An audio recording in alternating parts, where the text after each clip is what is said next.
So Cathrine, we stand here after an extreme dialogue that's sort of the kickoff for the Transformation Conference in Oslo 2013. And you're here as kind of the wild card as a psychologist. And we've been talking about communication, and we heard that hell doesn't sell. And what do you say? What does the research say? Is it like that? How do we react to negative messages? Yeah, well, I think that's a very good question, and it reminds me of the power of social proof, because psychology tells us that what we normally do isn't necessarily what's effective. So what we normally do is when we react to something negative and we communicate a lot around that, we actually enforce that kind of behavior.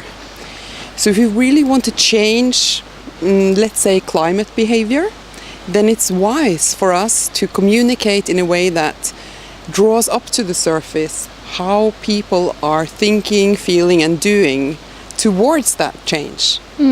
For instance, Cialdini, one of the most cited social psychologists, he has done a lot of research on this, and one of the research themes was how to get homeowners to save energy. Yeah. Right? So what we normally do is to say, please save the environment, or you could say maybe you want to save your money and turn down the electricity. Right. Or you could say, please think about your community.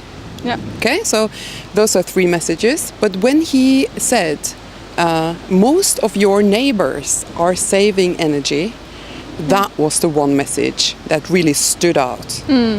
And you know what? They saved in 3 years 1.7 billion kilowatt hours. Wow. And what do you take away from today's dialogue? Ooh, I felt honored to be here today. Yeah. But especially Ida Kreutzer's comments on how to create situations to continue the dialogue. And I think it's an interesting vision to think about how the boardrooms can raise awareness on how we communicate and how we make decisions, and especially on environmental issues and social issues. Yeah.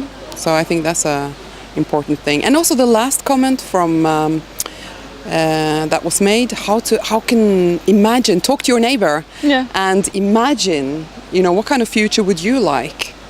And so I think that's a powerful question. Thank you. Yeah, thank you.